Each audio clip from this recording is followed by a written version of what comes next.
ओम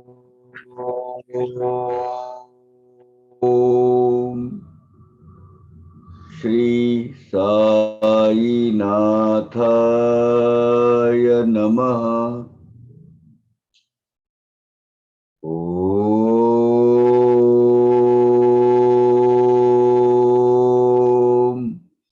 श्री साई नाथाय नमः। ओम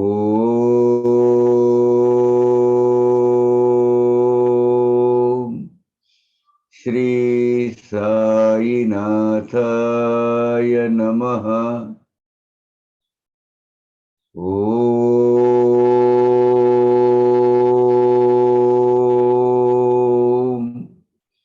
श्री साई नाथाय नमः। ओम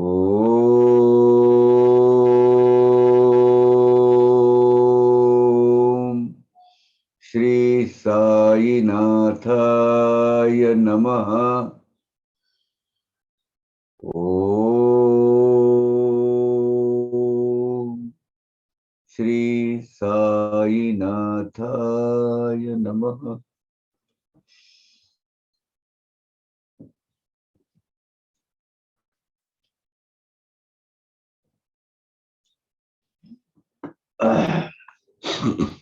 Today we have completed 50 chapters and starting with 51. Such a wonderful, such a great adhyay of such a great devotee,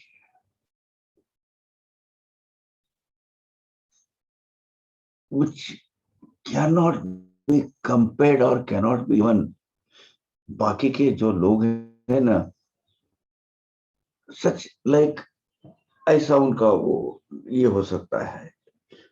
काका साहब दीक्षित यहाँ है तो बाकी सब नीचे ग्राउंड लेवल पर है। He has achieved whatever he wanted in life and got the mukti. कुछ ऐसी गुण विशेष है ये भक्त में। He was exactly knowing for what he has come on earth. उनके बारे में ये अध्याय है। चलो शुरू करते हैं। ओम श्री साई नाथाय नमः। अध्याय 51 अथ श्री साई सच्चरित। श्री गणेशाय नमः। श्री सरस्वत्यै नमः। श्री गुरुभ्यो नमः। श्री कुलदेवताय नमः। श्री सीतारामचंद्राभ्याम नमः। श्री सद्गुरु साईनाथाय नमः। गणेश जी, ये आद्य देवता को नमस्कार, सरस्वती देवता को नमस्कार, गुरु देवता को नमस्कार, कुल देवता को नमस्कार, सीतापति रामचंद्र प्रभु इनको नमस्कार, और भगवान श्री सद्गुरु साईनाथ महाराज को नमस्कार। जय जय साई भक्त आधार, गीतार्थ प्रकाशका गुरुवरा, सर्व सिद्धींची दातारा, कृपा करा मजवरी। हे भक्तों के शाश्वत आधार रहने वाले या साई देव, तेरी जय जयकार हो। गीता का अर्थ विशद करके यानी एक्सप्लेन करके, ज्ञान का प्रकाश चारों ओर फैलाने वाले और करने वाले गुरुदेव साईनाथ, तुम्हारी जय जयकार हो। सर्व सिद्धियों के प्रदाता यानी देने वाले, सिद्धि जिनके पास से निर्माण होती है। प्रदाता देता कौन सकता है, कौन दे सकता है? जो क्रिएट कर सकता है। देने वाला भी तो एक ने तैयार की, दूसरे ने दी, वो तो दाता हो गया। प्रदाता ने जो स्वयं तैयार करके देता है। ऐसे साईनाथ भगवान हम पर कृपा कीजिएगा। करावया निधाग शमन, मलय गिरी भुगवे चंदन, अथवा सुखवा वया विश्वजन वर्षतो घन भूमि वरी निदाघ। निदाघ यानी गर्मी। जो हीट है, गर्मी है, वो गर्म चीजों को उनको शमन करने के लिए, उसको शांत करने के लिए, या उनके उसका जो इफेक्ट है नलीफाई करने के लिए, उसकी जो तीव्रता है वो कम करने के लिए, शीतलता लाने के लिए मलयगिरी पर्वत पर चंदन आ जाता है, चंदन उग जाता है।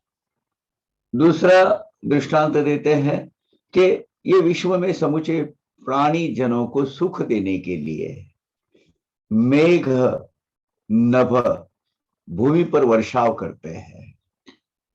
किंवा देवाचे व्हावया पूजन प्रकटे वसंत समयी सुमन अथवा कराया श्रोतृ समाधान उदया, ये आख्यान परंपरा। आगे कुछ दृष्टांत देते हैं, कुछ एग्जाम्पल्स देते हैं, बहुत अच्छे कल्याण, भक्तों के कल्याणकारी जो दृष्टांत है वो है कि भक्तों देवों का पूजन करने के लिए, भगवान की पूजा अर्चा करने के लिए, या उनको अर्पण अर्पण करने के लिए, जैसे वसंत ऋतु में फूल उमड़ाते हैं, और जैसे श्रोता जनों का समाधान करने के लिए, उनकी शंका का समाधान, उनको ज्ञान देने के लिए आख्यान परंपरा जो है इसका उदय हुआ है, ये इसका निर्माण हुआ है। ऐकता हे साई सच्चरित्र, साई चरित्र श्रोते वक्ते दोघे ही पवित्र।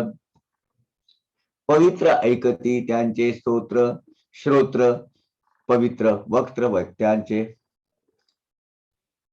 ठीक उसी तरह श्री साई सच्चरित सुनने के बाद श्रोता और वक्ता, सुनने वाला और कहने वाला, दोनों भी पवित्र पावन हो जाते हैं। जो भी साई भक्त भक्ति भाव से साई सच्चरित सुनते हैं, उनके कान पवित्र हो जाते हैं, उनकी श्रवण शक्ति प्रवीण मंगल हो जाती है, पावन हो जाती है। ठीक उसी तरह जो साई सच्चरित के गुणगान गाता है और औरों को सुनाता है, उसका जो वक्तृत्व है, उसकी जो कला है, भाषण कला या कहने की कला, वो भी पावन हो जाती है। गत अध्याय ही अज्ञान निरसन, होता कैसे प्रकटे ज्ञान, तद विधि प्रणिपातेन श्लोकार्थ निरूपण दाखले। गए अध्याय में, यानी गत अध्याय 50 में हमने अज्ञान का निवारण करने के बाद और होने के बाद ज्ञान कैसे अपने आप प्रकट होता है, वो स्वयंभू कैसा है, ज्ञान देने लेने की चीज नहीं है, ज्ञान कोई किसी को दे नहीं सकता, कि ले नहीं सकता, उस ज्ञान तो स्वयंभू निर्माण होता है। ठीक उसी तरह और तद विधि प्रणिपातेन परिप्रश्नेन सेवया उपदेक्षन्ति ते ज्ञानन ज्ञानीन सत्वदर्शिनः। ये जो भगवत गीता अध्याय का चौथा अध्याय जो है, उसका 34वां जो श्लोक है, उसका अर्थ और उस पर विस्तार से तर्क किया गया, चर्चा की गई उसके ऊपर, और उसके विस्तार से निरूपण किया गया। भगवत गीता परिसमाप्ति 18वां अध्याय अंति 72वें श्लोका प्रांति अर्जुना पसति श्री कृष्ण। यही गीता में, भगवत गीता, उसकी समाप्ति का जो अध्याय है, यानी 18वां अध्याय जो है, उसके अंत में 72वां श्लोक है, 72, वो जो श्लोक है, तो अर्जुन को भगवान श्री कृष्ण पूछते हैं कि तुझे यथार्थ ज्ञान हुआ कि नहीं, तुझे समझ में आया कि नहीं, जीवन जीने का सही अर्थ तुझे समझा कि नहीं। क्या है वो श्लोक? वो श्लोक हम पहले पढ़ते हैं। गीता अध्याय 18वां श्लोक 72। कच्ची दे तच्छुंत प्रार्थ तत्वैकाग्रेण चेतसा कच्चित ज्ञान सम्मोहा प्रनष्टते धनंजया। यानी हे पृथानंदन, हे पार्थ, तू एकाग्र चित्त से ये सब सुना कि नहीं? क्या हे धनंजय, तेरा अज्ञान के कारण निर्माण हुआ जो मोह है, अज्ञान अज्ञान सम्मोह, अज्ञान के कारण तेरे दिल में, तेरे मन में जो इसका मोह का भंडार जो तैयार हो गया था वो नष्ट हुआ कि नहीं? यानी मोह का भंडार समझ गया तो समूचा जो ब्रह्म ज्ञान है, जो शाश्वत ज्ञान है, वो तुझे प्राप्त हुआ कि नहीं? एथवरी जे जाहले प्रवचन तेने झाले का मोह निरसन, हात स्पष्ट केला की प्रश्न झाले का ज्ञान कुशीलन। क्या पूछा? हे अर्जुन, हे पार्थ, आज अब तक जो आपने कुछ जो सुना, जो चर्चा सुनी, जो प्रवचन सत्संग के माध्यम से सुना, जो कुछ विचार आप तक पहुंचे, उसके श्रवण से तेरा ये मोह माया का बंधन टूटा कि नहीं? तुझे आत्मस्वरूप का यथार्थ ज्ञान हुआ कि नहीं? यही प्रश्न श्री कृष्ण प्रभु ने पार्थ को पूछा। यानी दूसरे शब्दों में क्या पूछा कि तुझे ज्ञान की प्राप्ति हुई कि नहीं? तेरा ज्ञान जाकर ज्ञान की प्राप्ति हुई कि नहीं तुझे? तैसेची पार्थे ही दिदिली पावती मोह माझा गेला दिगंती म्हणे ना झाली ज्ञान प्राप्ति मोह विच्छितीच जागली। भगवान श्री कृष्ण के इस प्रश्न के बाद उसको जवाब देते हुए अर्जुन, इन्होंने बिल्कुल स्थिर शांत चित्त वृत्ति हो गई थी उनकी, और शांत और स्थिर चित्त वृत्ति से बोले, मेरा मोह समूल पूर्णतः नष्ट हो गया है, और मुझे केवल ज्ञान की प्राप्ति नहीं हुई तो मेरे मोह के टुकड़े टुकड़े विच्छेदन होकर वो नष्ट हो गई है।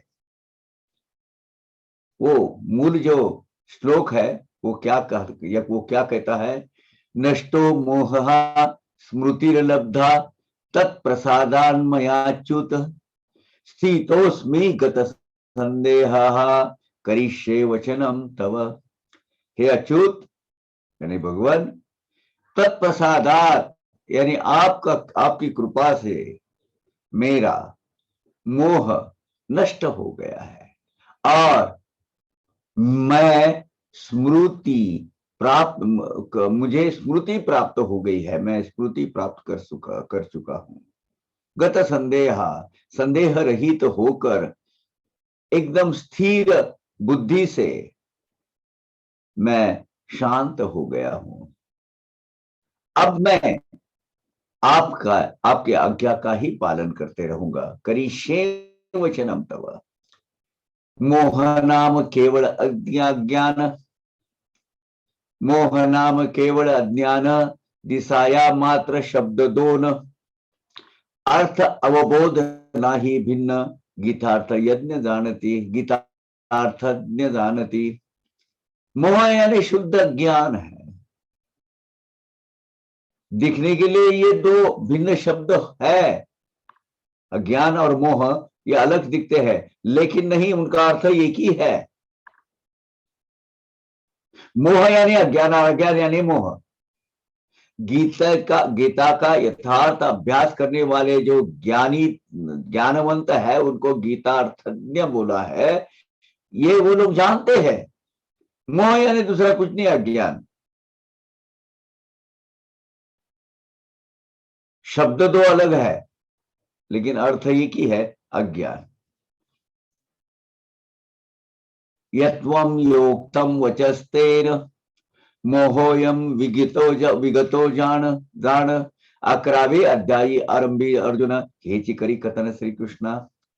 भगवत गीता के 11वें अध्याय में, अध्याय के आरंभ में सच्चिष्य है, जो अच्छे शिष्य है, भले शिष्य है अर्जुन, वो भगवान श्री कृष्ण को ये पूछते हैं, ये मतलब कहते हैं, वो जो गीता का श्लोक है वो पहले पढ़ लेते हैं। वो क्या है?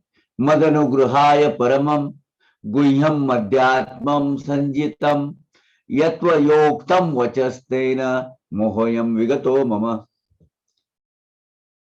मद अनुग्रहाय, केवल मुझ पर कृपा करने के लिए आपने जो परम गूढ़ गुप्त ऐसा अध्यात्म विषयक वचन यानी आपकी उक्ति, आपकी ज्ञान, वो जो कहा है, उस वजह से मेरा जो मोह है वो पूर्णतः नष्ट हो गया है।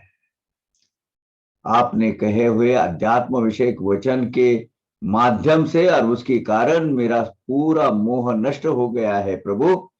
यही तृप्तता, ये समाधान, इसका मानो एक पावती ने रिसीप्ट, एक्नॉलेजमेंट, यही अर्जुन ने भगवान श्री कृष्ण को दी है। आता सांप्रत अध्याय नूतन आरंभी काका साहेबा लागून कैसे शिर्डीत केले स्थापन करो हे विवेचन नवलाचे। अभी प्रस्तुत अध्याय जो 51 चैप्टर है, 51 चैप्टर है, ये प्रस्तुत अध्याय में भक्त श्रेष्ठ श्री काका साहब दीक्षित को शिरडी में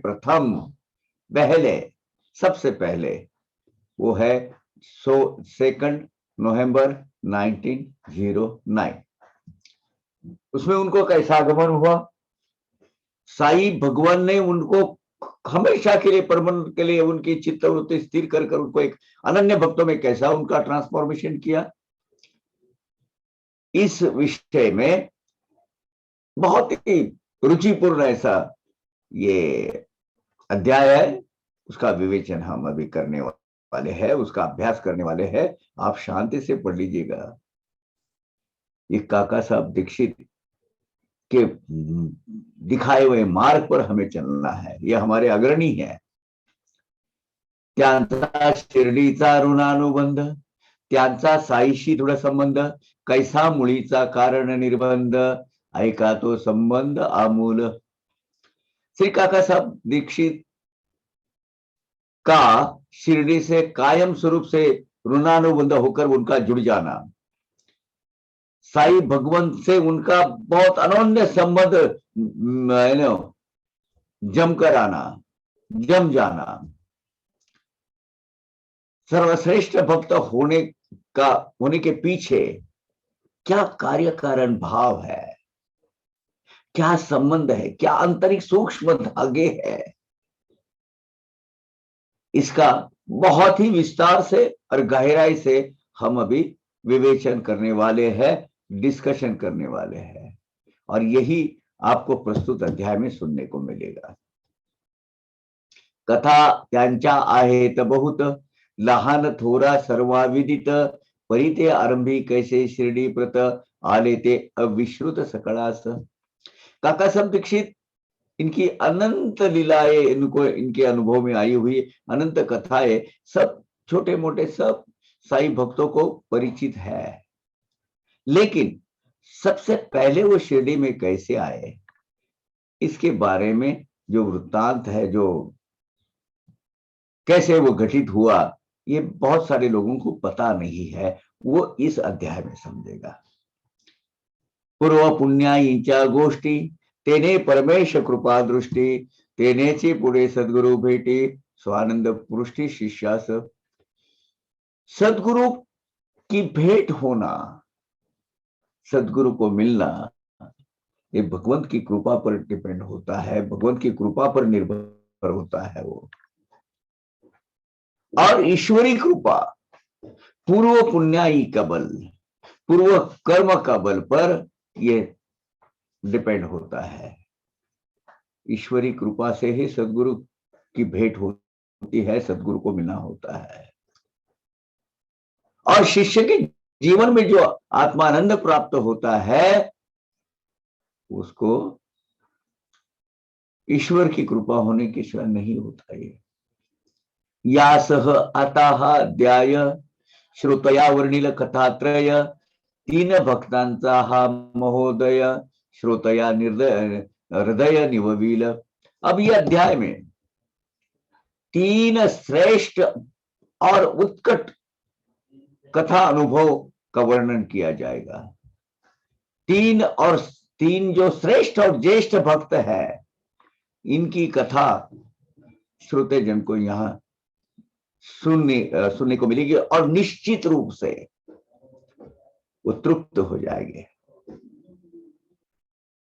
मनोवृत्ति उनकी चित्त शांत हो जाएगा। इतर उपाय कोट्यानुकोटी, करा परमार्थ प्राप्तीसाठी, होता न सद्गुरु कृपा दृष्टि, पड़े ना गाठी परमार्थ। याद रखिएगा, परमार्थ की प्राप्ति के लिए कितने भी भरकस करोड़ों आप प्रयत्न या उपाय कीजिएगा, एक सद्गुरु कृपा के सिवाय कोई परमार्थ हाथ में नहीं लगता है। दासगणों ने जो कहा है ना, गनु मने गुरु बिना नर जाना तो खरं दो पायाचा, यानी सदगुरु के बिना नर यानी दो पैर का गधा, दो पैरों का गधा। सदगुरु की कृपा दृष्टि के सिवाय परमार्थ हाथ में जरा भी लगता नहीं है। परमार्थ अगर प्राप्त करना है तो सदगुरु की कृपा अनिवार्य है, उसके सिवाय नहीं हो सकती, अवश्य है। ये अर्थीची कथा गोड, श्रवण करिता पुरेल कोड।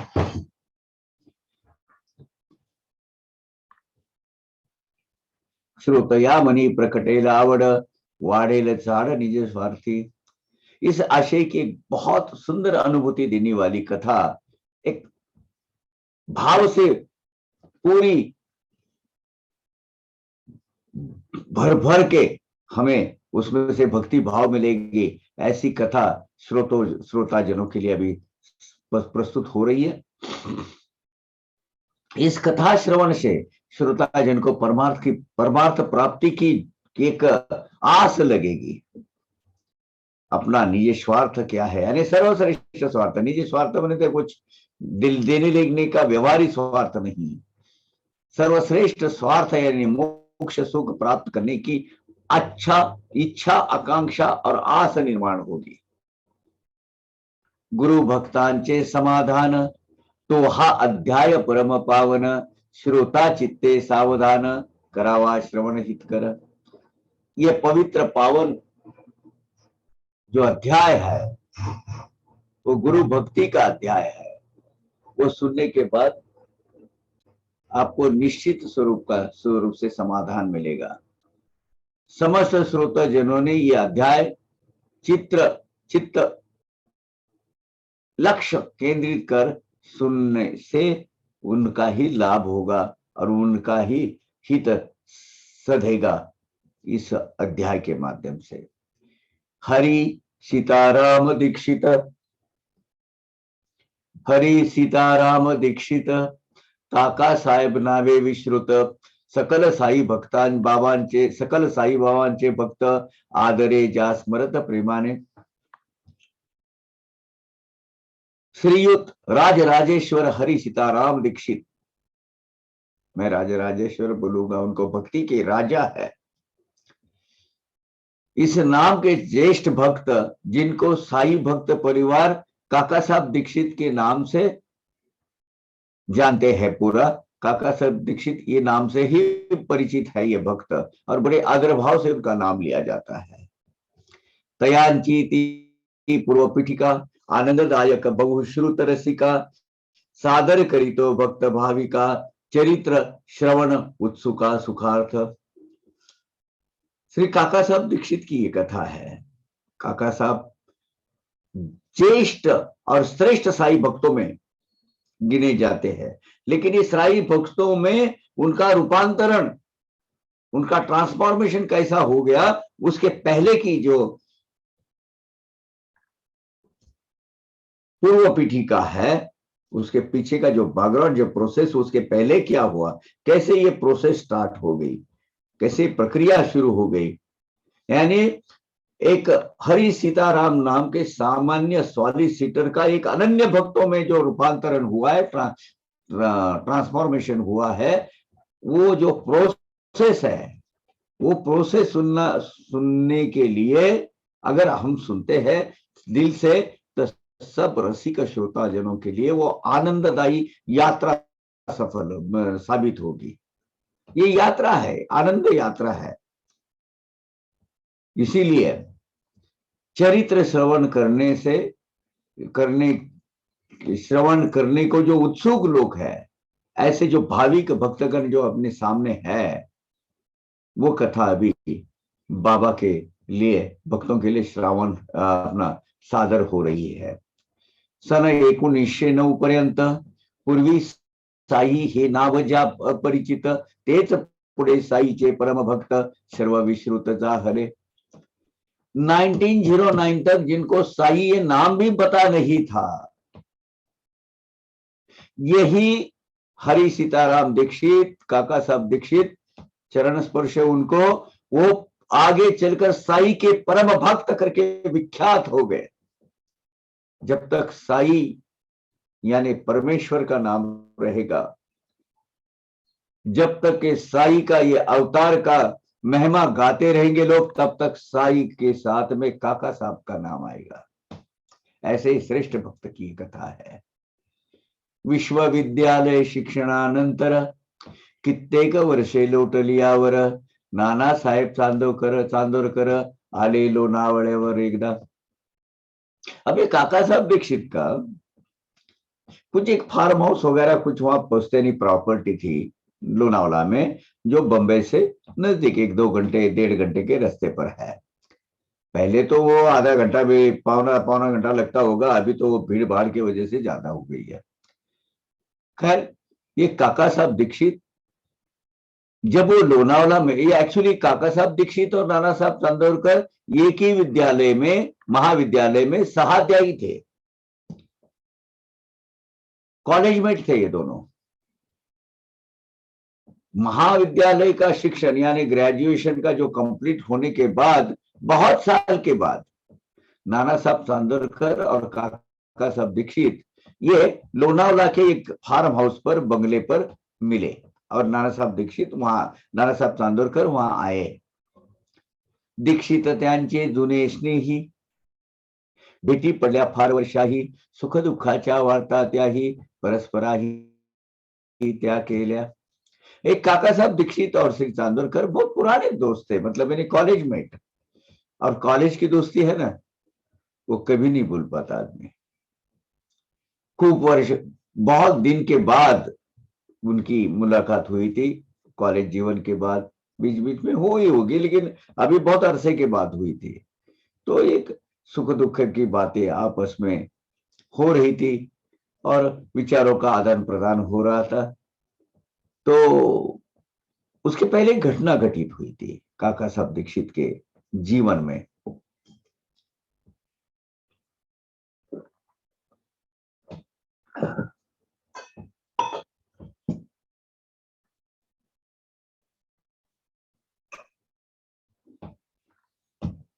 लंडन शहरी गाडीत चढता, दीक्षितांचा पाय घसरता, जाहली त्या पायाची व्यथा, शमेना उपयशताई। काका साहब दीक्षित जब लंदन के दौरे पर थे, लंदन शहर में प्रवास कर रहे थे, तब वो लोकल ट्रेन होती है ना, लोकल ट्रेन में चढ़ते चढ़ते काका साहब दीक्षित का पैर फिसल गया और वो हमेशा के लिए उनको, वो लंगड़े बन गए, अपाहिज बन गए। ज्यादा मतलब वो दोनों का जो हाइट है, वो हाइट कम हो गई। बहुत सारे प्रयत्न किए, उपाय शता ही यानी अनेक प्रयोग, 100 से भी ज्यादा, शता ही उपाय शता ही यानी अनंत उपाय करने के बाद भी उसका कुछ उपयोग नहीं हुआ।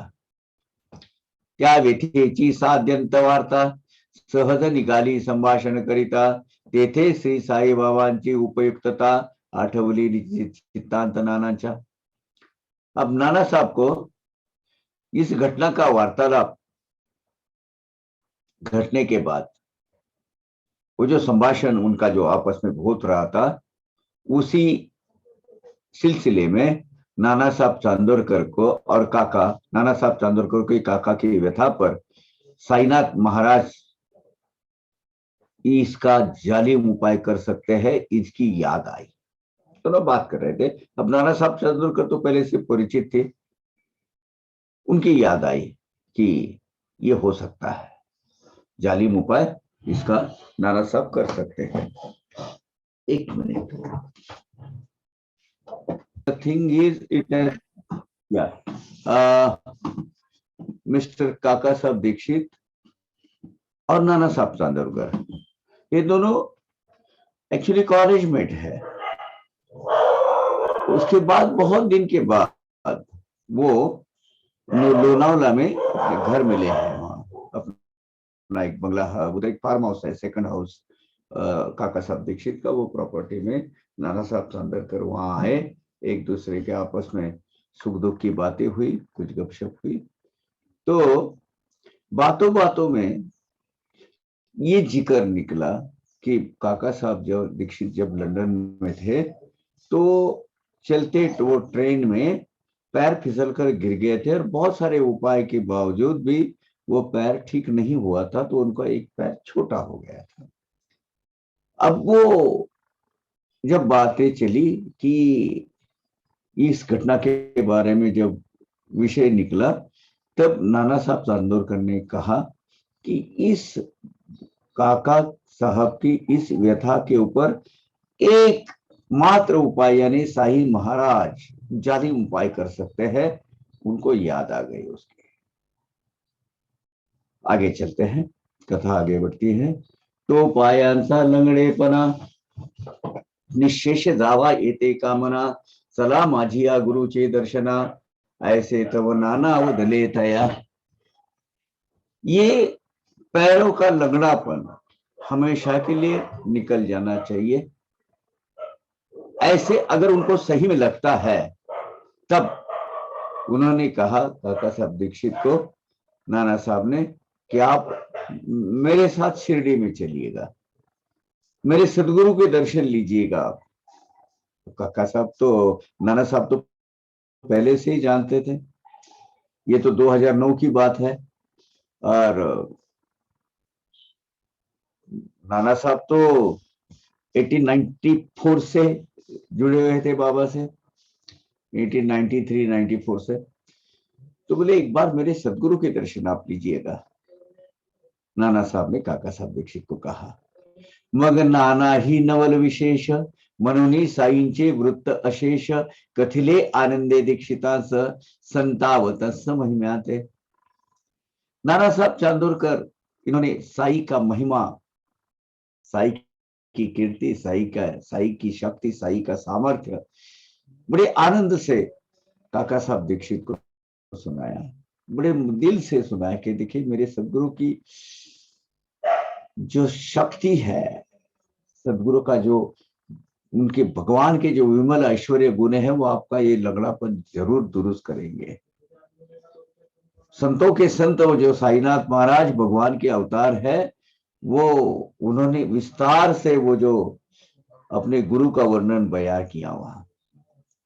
माझे मानुष किती ही दूर, ये बहुत अहम बात है। ये जो वो भी है, बहुत फेमस भी है और उतनी सच्ची भी है। मैं बहुत बार इसका अनुभव ले चुका। माझे माणूस किती ही दूर, असेना साता समुद्रा पार, चिडी सारखा मी बांधुनी दोर, ओढुनी सत्वर आणितो। मैं, मेरा आदमी, मेरा भक्त, मेरा शिष्य, मेरे बच्चे सात समंदर के पार क्यों नहीं होते? कहीं भी रहने दो दुनिया में वो, लेकिन चीड़ी के पैरों में धागा बांधकर कैसे खींचा जाता है, वैसे मैं मेरे ये बच्चों को मेरे तरफ खींच लाता हूं। ये साईनाथ भगवान का और साई सच्चिदानंद का ये महावाक्य है, साई वेद का ये महावाक्य है। हर एक वेद का एक वाक्य है, अहम ब्रह्मास्मि प्रज्ञानम आनंदम तत्तत्वमसि। ऐसे हर एक वेदों के जो क्या कहते हैं ब्रह्म वाक्य, वेद वाक्य बोलते हैं उसको, महावाक्य बोलते हैं, वही महावाक्य मैं कहूंगा इस मूवी को जो साई सच्चिदानंद का महावाक्य है। ये नाना साहब ने काका साहब दीक्षित को विस्तृत रूप से बताया। अगर आप उनके हो तो आप उनके पास डेफिनेटली जाओगे, निश्चित रूप से। क्या कहती है कोई, हम नहीं जाते, बाबा बुलाते हैं। हाँ, ये महानता है वहां की, ये विशेषता है। ऐसे बाबांचे नित्य वचन वरी नाना ही केले प्रवचन, म्हणाले बाबांचे नसले आपण होणे न आकर्षण तयांचे। इस खिसी के साथ नाना साहब ने साईनाथ भगवान के बारे में बहुत मौलिक अमूल्य ऐसा मार्गदर्शन करने वाले 4 शब्द उनको बताए काका साहब दीक्षित को। देखिए काका साहब, आप साई नारायण के होगे तो साई नारायण कर होकर ही रहेंगे, आपके दिल में वो आस निर्माण होगी, आप वहां जाएंगे। हम बाबा के होते हैं तभी बाबा की तरफ आकर्षित होते हैं, अन्यथा नहीं होते हैं। तुम्ही तयांचे असल्याविण होणार नाही तुम्हा दर्शन, ही बाबांची मोठी खून तुम्हीच का आपण जाता तिथे, तुम्ही का आपण जाता तिथे। आप साईनाथ के होने के बजाय साईनाथ के आप हो तो उनके होकर ही रहेंगे, और आपको जीवन में साई समर्थ महाराज का दर्शन का योग आएगा ही आएगा जरूर। ये साईनाथ भगवान की विशेषता है ये। ओम साई राम, ओम साई राम। आयुष्यमान आता ते अगोदर ठीक आहे ते 80 बॅगा किती झाले? 40 गाडी टाकल्यात ना, 45। हा म्हणजे जेवढे झाले 45 टाकून दे, जेवढे असतील तेवढे 45 झालेत ना, 45 थोडं कमी करून घ्या। असो हा, क्या कहते, तुम्ही तयाची असल्याविन होणार नाही तुम्हा दर्शन, हीच बाबांची मोठी खून तुम्हीच का आपण जाता तिथे। हम थोड़े जाते हैं शिरडी में, हम नहीं जाते हैं। साई भगवान के हम होंगे, हमारे नसीब में साई भगवान के दर्शन होंगे तो डेफिनेटली साई बाबा हमें वहां बुला लेते हैं। ये साई बाबा की विशेषता है। साई दर्शन की इच्छा आप में, आपके दिल में जाग उठेगी, उमड़ उठेगी, और वो उसके सिवाय साई भगवान ने बुलाने के सिवाय हम वहां जा भी नहीं सकते। हम और आप थोड़ी शिरडी जाते हैं, साई भगवान हमको बुला लेते हैं। असो हे ऐकुनी साईंचे वर्णन दीक्षितांचे झाले अंतःकरण, मग ते म्हणाले नाना लागून घेतो मी दर्शन बाबांचे। साईनाथ भगवान का यह गुण वर्णन नाना साहब के मुख से सुनने के बाद दीक्षित काका के अंतर में एक भक्ति भावना जाग उठी, उनका अंतःकरण फुलाना समाया। उन्होंने साई बाबा के दर्शन लेने की इच्छा जताई, निर्माण की, उनके दिल में दिमाग में आई, वो बाबा ने की। आगे आएगा उसका वर्णन। तो नाना साहब ने साइट रेट आहे ते असंच दिले आता मग फिर मैं साई बाबा के दर्शन लेने का अपनी जो मंशा है, अपना मानस उनको बताया कि हाँ मुझे बाबा के दर्शन लेने हैं। माझिया पायांची काय कथा, सकल देहाची नश्वरावस्था, राहेना सुचिर पायाची व्यथा, नाही मज चिंता तदर्थ। ऐसा है नाना, मेरे पैरों के जो लगड़ापन आया है मुझे, वो लगड़ा होने का मुझे दुख नहीं है। ये देह ही पूरा पूरा नश्वर है, आज है कल नहीं। वो दुरुस्त हुआ नहीं हुआ उसकी मुझे चिंता नहीं है नाना, वो वैसे ही रहने दो व्यथा, मुझे उसकी चिंता नहीं है। और वो उसको दूर करने के लिए मुझे नहीं जाना है वहां। यह सकल देह, ये जो पूरा देह है, ये देह एक न एक तो माटी में मिलना है। उसमें मेरे पैरों की क्या कथा है, उसकी चिंता मुझे नहीं, उसकी जरा भी मुझे फिक्र नहीं है। ये आजन्म ऐसी रही तो मुझे कोई फर्क नहीं पड़ता है, मुझे कोई उसका फर्क नहीं पड़ता है। मुझे मेरे पैर के व्यंग की जरा भी चिंता नहीं, और उसके लिए मुझे कुछ कमीपन महसूस भी नहीं होता है। कमीपन महसूस मैं नहीं करता हूं उसके। मी जातो मी आपुलिया गुरुचे दर्शना। अब उस वक्त वहां तक बाबा उनके गुरु नहीं है, कान्हाना साहब के, उन्होंने देखा भी नहीं है। ये लोनावाला में बात हो रही है, पुणे और बम्बई के बीच में जो हिल स्टेशन है वहां। जातो मी आपुलिया गुरुचे दर्शना, परिते निरतिशय सौख्य संपादना, अतिशय सौख्य संपादना, निरतिशय अल्प सुखाची नाही मज कामना, याची न त्याची न याचना करी मी। क्या बात है, क्या मनोभूमि है काका साहब की, क्या कह रहे हैं। मैं आपके सदगुरु के दर्शन में अवश्य जाऊंगा, लेकिन वो पैरों का लंगड़ापन निकालने के लिए नहीं, मुझे शाश्वत सुख संपादन करना है। देह के भोग जाना चाहिए, और मुझे स्वस्थता होनी चाहिए। ये क्षणिक सुख के लिए नहीं जाने वाला मैं। शरीर के भोग रहने दो ऐसे ही, कोई फर्क नहीं पड़ता मुझे। मुझे कुछ ऐहिक भौतिक जगत की कुछ प्राप्ति हो, मेरे देह के सब भोग नष्ट हो, ऐसे टेम्पररी फिजूल प्राप्ति में मुझे जरा भी इंटरेस्ट नहीं है नाना, जरा भी मुझे उसमें रुचि नहीं है। उसके लिए मैं याचना नहीं करने वाला हूं आपके गुरु को। ब्रह्मा वेगळे नाही सुख, तेच एक एक सुख अमौलिक, होईन मी तुमच्या पाय गुरुचा पायिक, या एक अमौलिक सुखास्तव।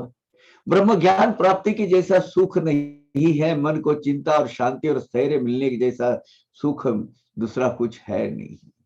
ब्रह्म मिलना ये अलौकिक और अमोल सुख में है। ये स्थिर शाश्वत सुख के प्राप्ति के लिए मैं आपके गुरु का अवश्य सेवक बनने के लिए तैयार हूं। असो पायाचा लंगडेपणा, त्याची न मज काही विवंचना, परी माझी या लंगडिया मना, ताळ्यावरी आना प्रार्थना ही। मेरा ये जो लंगड़ा पैर है उसकी व्यथा निकालने के लिए मैं जो कुछ भी स्वारस्य नहीं है, इंटरेस्ट भी नहीं, और मैं मांगूंगा भी नहीं। उसकी मुझे चिंता भी नहीं, और जरा खंत भी नहीं है, मुझे दुख भी नहीं है उसका। मेरा जो लंगड़ा मन है, जो कमजोर मन है, वो उसको ठीक करने पे लाने के लिए मैं प्रार्थना करने जा रहा हूं आप, और इसीलिए मैं बाबा के दर्शन को जाने वाला हूं। मेरा ये जो दुबलापन है ना, तो दुबलापन जाने के लिए भक्तगण हो, अब हम इस लेवल पे हम कहाँ है, सुनिए क्या मांगते हैं हम, कभी इसके लिए कभी चाहते हैं।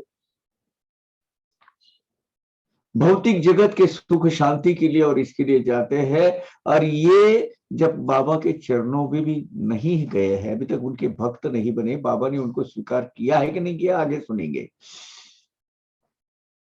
क्या मांगते हैं काका साहब, अरे भौतिक जगत के, अरे भौतिक चीज वस्तु, और ये फिजिकल का अपना ये जो कंफर्टेबिलिटी है, ये मटेरियलिस्टिक वर्ड की, इसकी में मुझे इंटरेस्ट नहीं है नाना। ये देह के भोग है, वो देह के भोग होने दो ऐसे ही।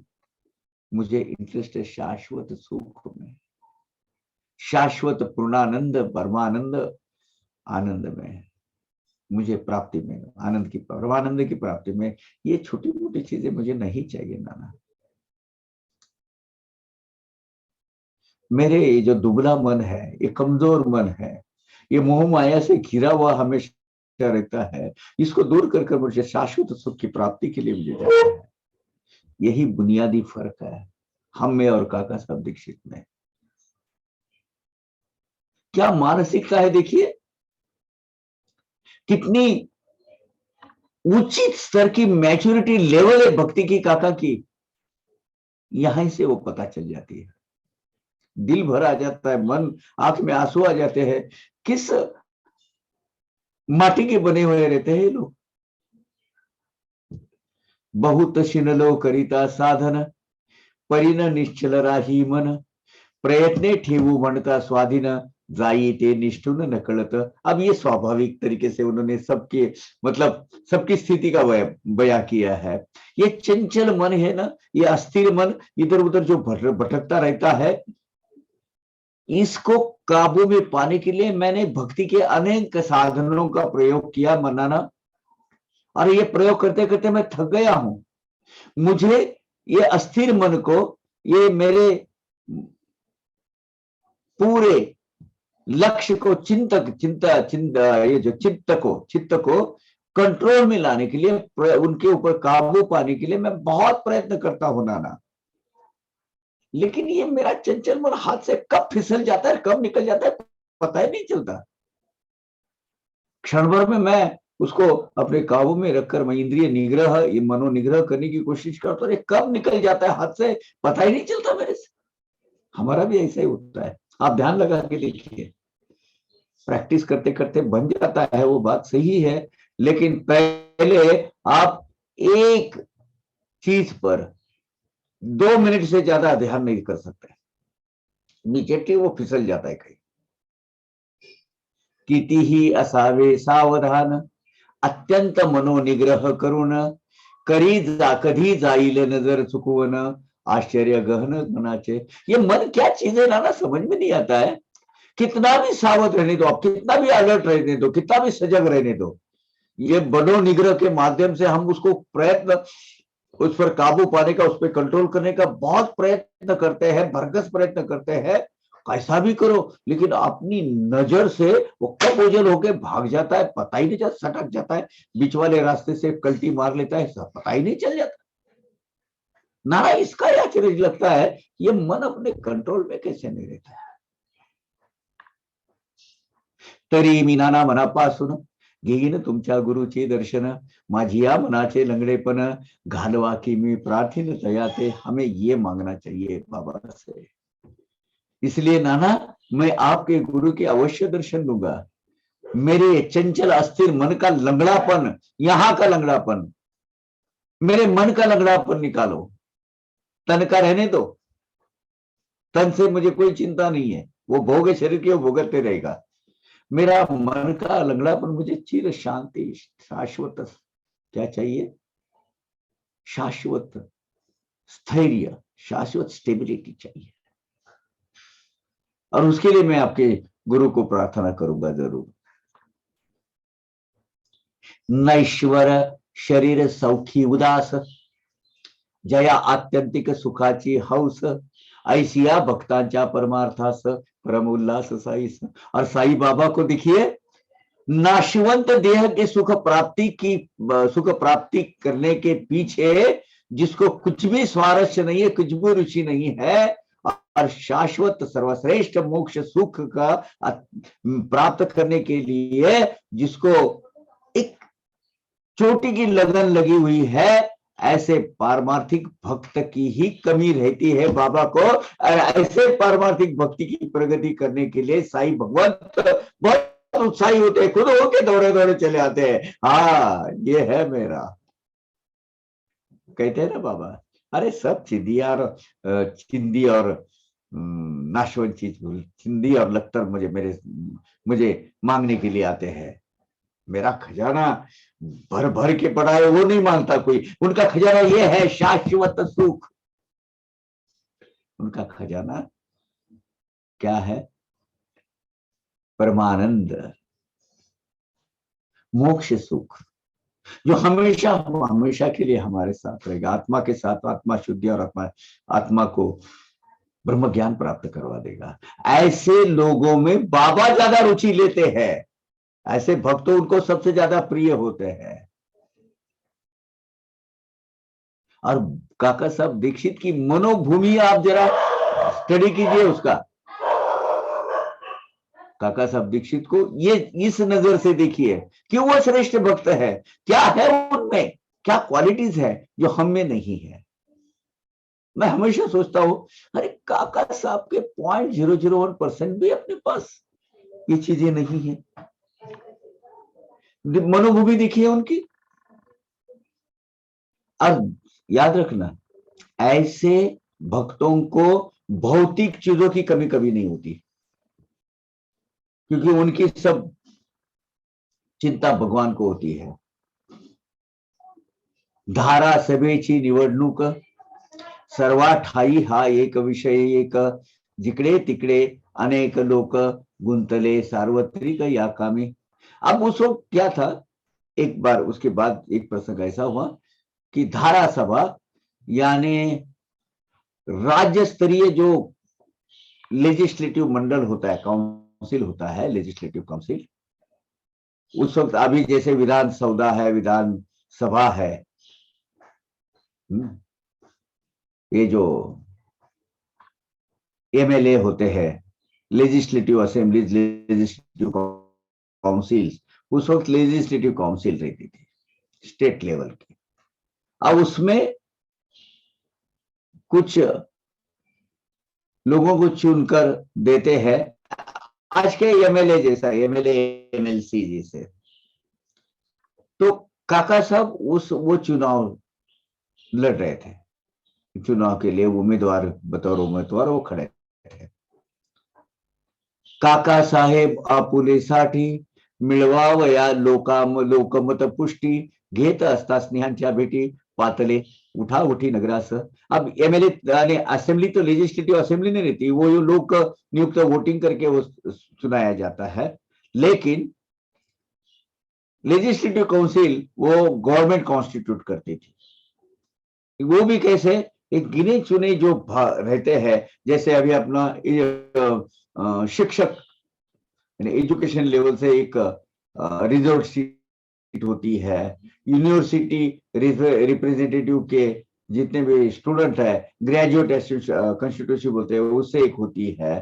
तो ये जो कॉन्स्टिट्यूंसीज है, वैसे एक कॉन्स्टिट्यूंसी उनकी होगी, शायद जाने माने लोगों की होगी, वो उनका वो कैटेगरी नहीं बताया है, लेकिन वो चुनाव के लिए काका साहब एक उम्मीदवार थे, और वो चुनाव का प्रचार करने के लिए काका साहब दीक्षित अहमदनगर गए हुए थे। अभी अहमदनगर से हाँ ज्यादा से ज्यादा 90 किलोमीटर है क्या, शिरडी। अब देखिए ये सब मैंने देखे हुए, मेरे परिचय हुए, काका साहब को तो मैंने नहीं देखा, लेकिन उनकी जो सेकंड जनरेशन है उसी गांव का मैं हूं। अब देखिए क्या हुआ, काका साहब गए नगर में। अब नगर गांव के एक सरदार, काका साहेब मेरीकर नामे एक तेथील सरदार, दीक्षितांचा घरोबा फार उतरले सुख कर त्या स्थानी। अब अहमदनगर शहर में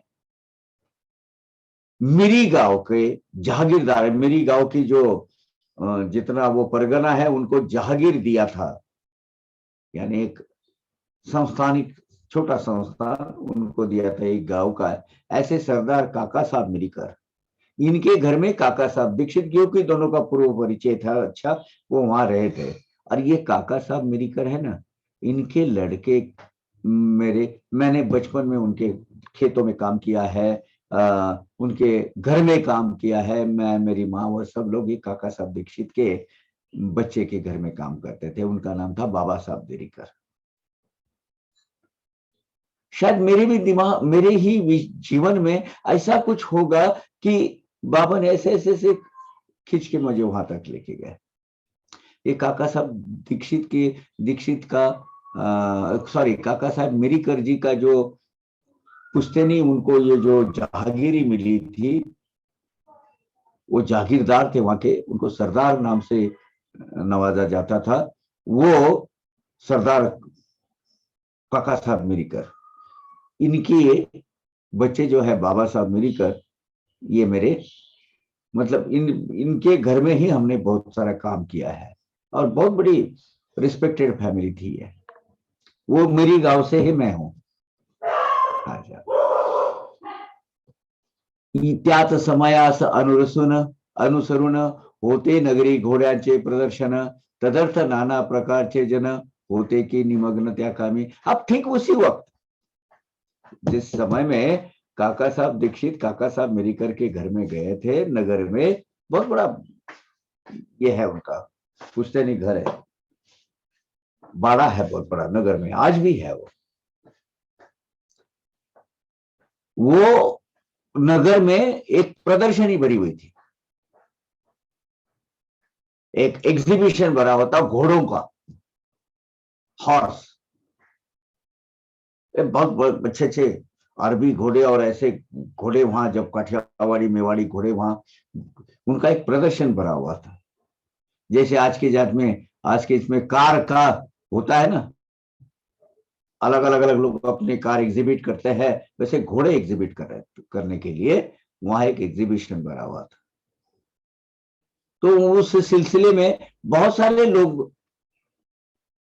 घोड़े देखने के लिए वहां आए थे, क्योंकि उस वक्त यातायात का साधन तो एक घोड़े की गाड़ी हो रही थी,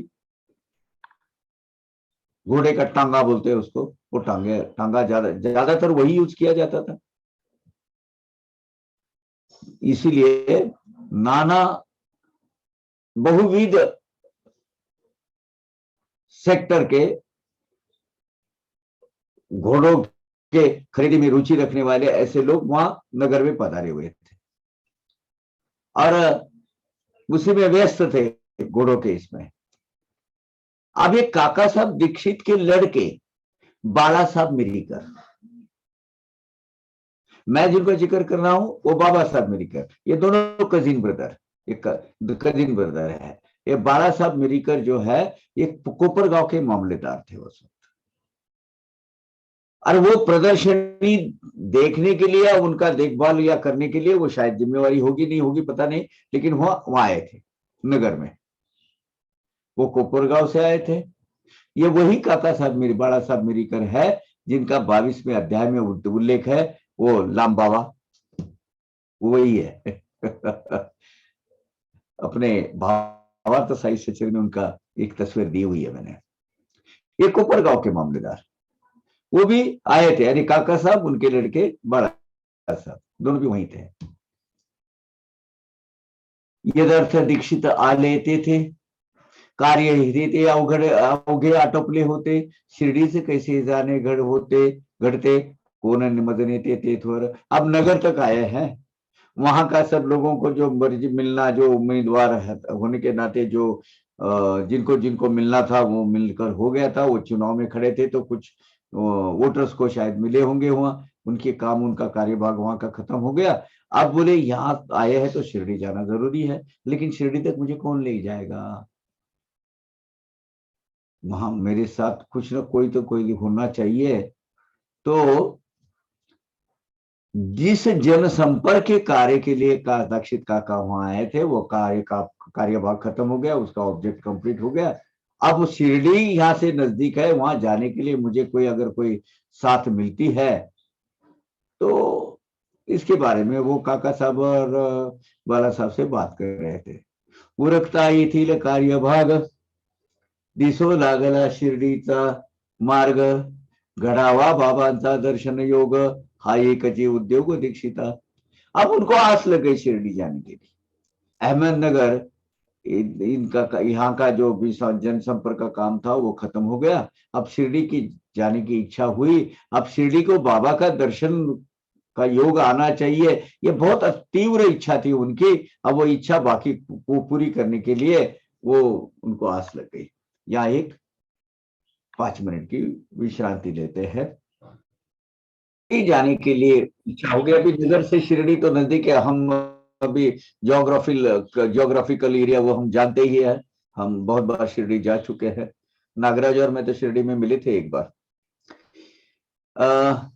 येईल कोण मज बरोबर, नेईल कोण बाबांचे समोर, घालिता मज त्यांचे पायावर, घालील मज त्यांचे पायावर, काळजी अनिवार्य दीक्षिता। अब यहाँ से मुझे शिरडी तक कौन ले जाएगा, और मेरी और बाबा की मुलाकात, उनके दर्शन का योग मुझे कौन जमकर ये लाएगा, कौन ये अरेंज करेगा, इसकी चिंता काका साहब दीक्षित को हो रही थी। काका को निवडणुकीचे काम सरता, कैसे जावे शिर्डीस आता, लागून राहिली दीक्षिता चिंता, विनती सादरता मेरी करा। अब वो जो चुनाव थे, चुनाव के संदर्भ में जितने भी काम थे वो खत्म हो गए थे। अब शिरडी तक कैसे जा पाऊंगा, इसकी चिंता काका साहब दीक्षित को लगी थी, और इसलिए उन्होंने सरदार मिरीकर साहब को विनती की कि देखिए, मतलब क्या ऐसा कुछ अरेंजमेंट हो सकता है क्या। काका साहब मिरीकर हे यांचे बालासाहेब हे कुंवर। अब बालासाहेब कुंवर तो कोपरगांव के तहसीलदार है, मामलेदार उस वक्त के। तो ये दोनों ने आपस में, पिता पुत्र ने आपस में बात की और कुछ बातचीत की और बोले कि वे दीक्षित काका के साथ कौन जाएगा, जरा सोचते हैं। इसका विचार विमर्श होने लगा उनका। दोघांपैकी कोणीही एक असल्यास सांगती नको अनिक, तरी मग जावे कोणी निश्चयात्मक, चालला आवश्यक विचार।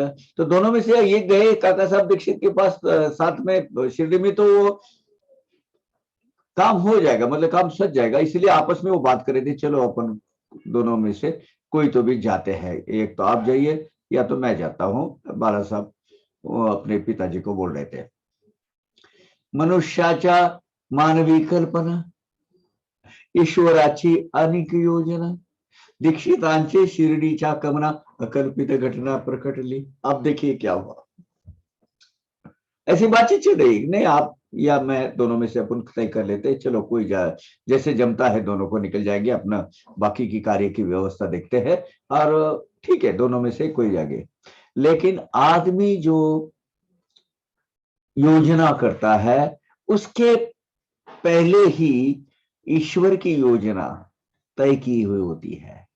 आपके जीवन में जो भी घटित होता है, आप योजना भले ही करो, ईश्वर की योजना के तहत ही वो कार्यान्वित होती है। दीक्षित काका के शिरडी के जाने के लिए भगवान साईनाथ ने क्या घटना घटित की वो सुनिए अभी आप, और वहां जाने के बाद क्या सुनेंगे, तो सुने बाबा ने कहा वो भी सुनिएगा। इकडे ऐसी तळमळ, दुसरीकडे पहा चळवळ, पाहुनी भक्तांची इच्छा प्रबळ, समर्थ कळवळले कैसे। अब मुझे मिलने की आस उनको लगी हुई है। काका साहब बाबा साहब को बाबा को ऐसा लगा, अरे मेरे भक्त को मुझे मिलने की आस लगी हुई है, वो मेरे दर्शन के लिए व्याकुल है, दर्शन के लिए मेरा तरस रहा है। खलबली मची हुई है उसके अंग में, तो उसके दिल में। तो साई भक्त की प्रबल बलशाली इच्छा देखकर साई भगवान को दया आ गई काका साहब के ऊपर, और बाबा ने क्या किया वो देखिए। क्या किया। एवं विचारा रूढ दीक्षित, बैसले असता तेथे सचिंत, माधवरावची आले नगरात, वे आश्चर्यचकित जन हो गए। अब काका इस विचार से सोच में लगे थे कि बाबा साहब आएंगे, कि काका साहब आएंगे, कि और कुछ योजना हो जाएगी और कोई किसका साथ मिल जाएगा, ऐसा सोचते थे। इतने में बाबा का सर्वश्रेष्ठ भक्त श्यामा माधवराव देशपांडे, ये खुद ही अहमदनगर पहुंच गए। अब कैसे, ये कैसे अपूर्व घटना हो गई वो देखिए। इसका आश्चर्य हुआ सबको, अरे माधवराव यहाँ आ गए नगर में, और वो काका साहब दीक्षित के घर में आ गए, काका साहब मिरीकर के घर में आ गए। माधवरावास त्यांचे शुशुर, नगराहुन करीती तार, सासू अपनी फार बेजार, बेटी से या सत्वर सह कुटुंब। अब उसका ऐसा हुआ कि मामा का माधवराव देशपांडे की जो ससुराल है वो अहमदनगर शहर में,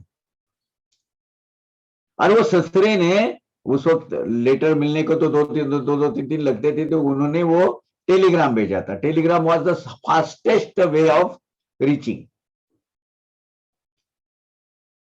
तो वो ससुर, उनके जो ससुर जी है माधवराव के, उन्होंने माधवराव को टेलीग्राम भेजा था कि भाई आपकी सास बहुत बीमार है, तो आप अपनी बीवी को लेकर, यानी उनकी लड़की को लेकर फौरन आप नगर को मिलने के लिए आइए, क्योंकि वो बहुत ही ज्यादा बीमार है। तारा येताच केली तयारी, ताऱ्याने टेलिग्राम, तारा येताच केली तयारी, मिळताच बाबांची अनुज्ञागवरी, घेऊन या कुटुंबक बरोबरी, गेली चितळीवरी ती दोघे। अब ये ससुर जी से ये टेलीग्राम मिला, तो इमीडिएटली उन्होंने अपने घरवाली को बोला, धर्म पत्नी को, और अहमदनगर जाने के लिए निकले। अहमदनगर अभी शिरडी से नजदीक वाला स्टेशन कौन सा है? चितली है। पहले भी हमने सुने हैं, चितली गांव में ही बाला साहब मेरिकर के साथ वो घटित हुई ना घटना, लाम बाबा है ना, 22 अध्याय वाली। चितली में गए, वहां से कहाँ आए वो? नगर आ गए थे। 3 वाजताची गाडी गाठली, उभयता ती नगरा गेली, गाडी येऊन द्वारी धडकली, उतरती खाली उभयता। चितली से वो रेलवे से नगर गए, नगर से वो घर में गए, जो उनके ससुराल गए। ससुराल गए तो वहां वो जो घोड़ों का प्रदर्शन हुआ था, मतलब भर गया था, उसमें बाबा के जाने माने बहुत सारे और भी भक्त आ चुके थे। कौन कौन थे? इतक्यात नाना साहब पानसे, आप्पा साहेब गद्रे असे, पातरे तेथे प्रसंग वसे, प्रदर्शनामिषे त्या मार्गे। अब अहमदनगर को उस वक्त बाबा के जो भक्त है नाना साहब पानसे, आप्पा साहब गद्रे, इनकी भी अचानक उनकी मुलाकात हो गई शामा से। और घोड़ों का जो बहुत बड़ी प्रदर्शनी वहां भरी हुई थी, तो उसके लिए अहमदनगर में वो आए थे। अब ये नाना साहब पानसे, अप्पा साहब गदरे, इनकी कोई कथाएं यहाँ नहीं है, लेकिन दासगणु ने जो 4 अध्याय बाबा के ऊपर, दासगणु ने वैसे 6 अध्याय लिखे हैं। भक्ति लीलामृत में है, संत कथामृत में है, संत कथामृत 1 है, भक्ति लीलामृत में 3 है, नहीं सॉरी,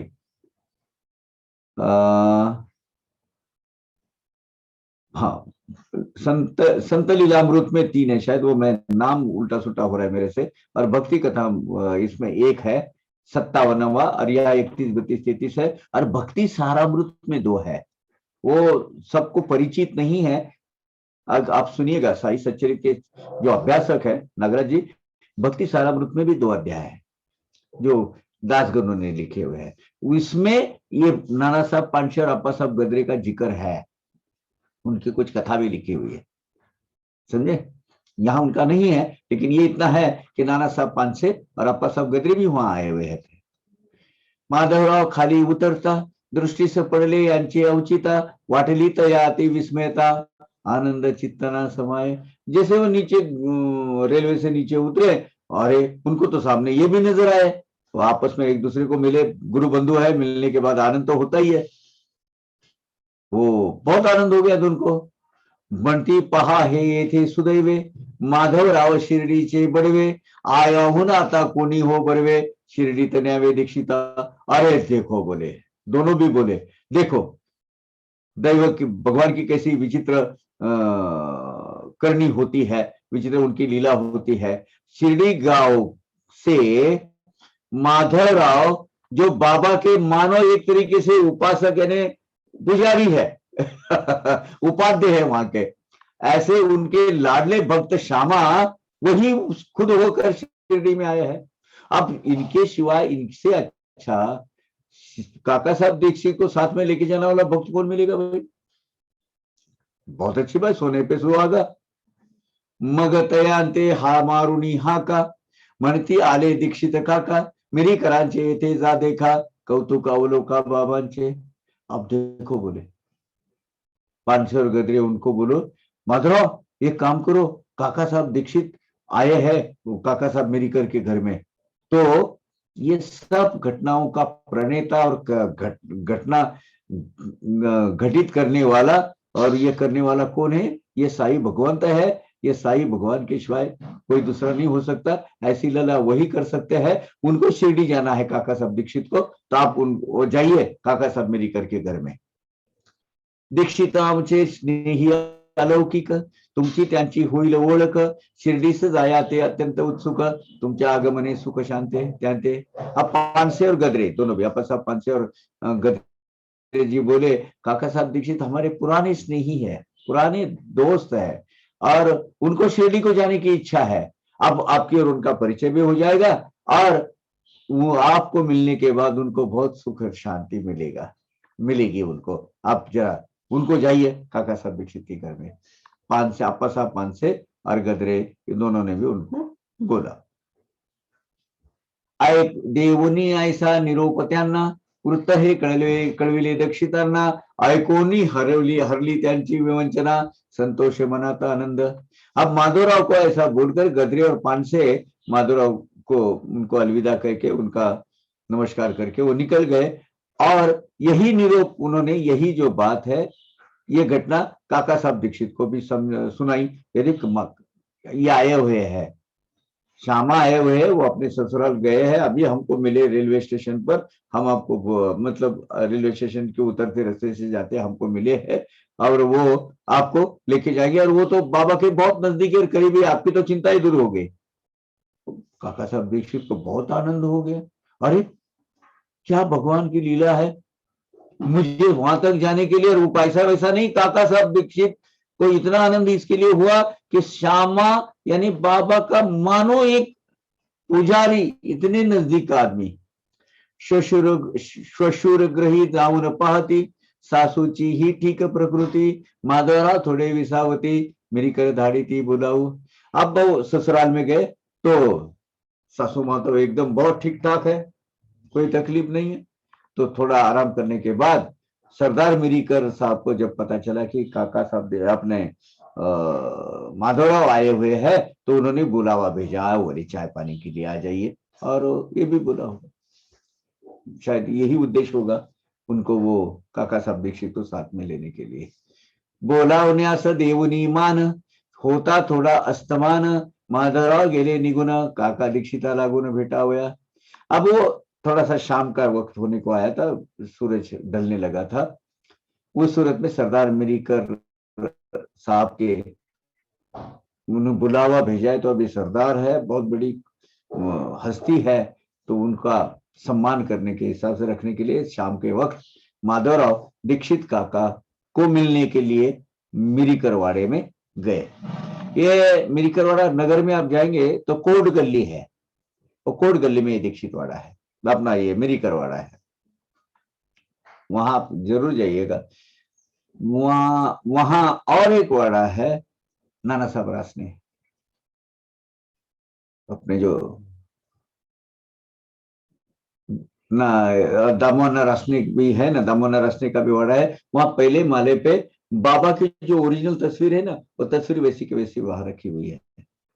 तीच त्यांची प्रथम भेट, बाळासाहेब घाली ती गाठ, रात्री 10चे गाडीचा घाट, ठरला की स्पष्ट दोघांचा।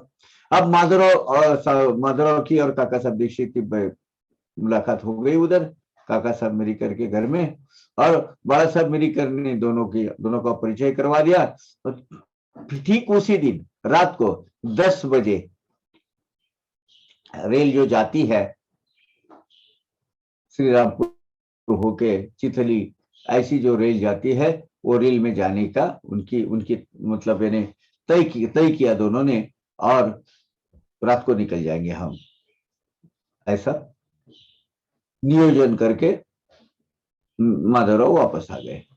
ऐसा हा बेत ठरल्यावरी, पुढे पहा नवल परी, बाळासाहेब दुरी सारी ती दुरी, पर्दा बाबांचे छबीवरील। ऐसा कहते बाला साहब मिरीकर ने क्या किया, एक तस्वीर रखी थी बाबा की। अब वो तस्वीर किसकी है वो सुनिएगा।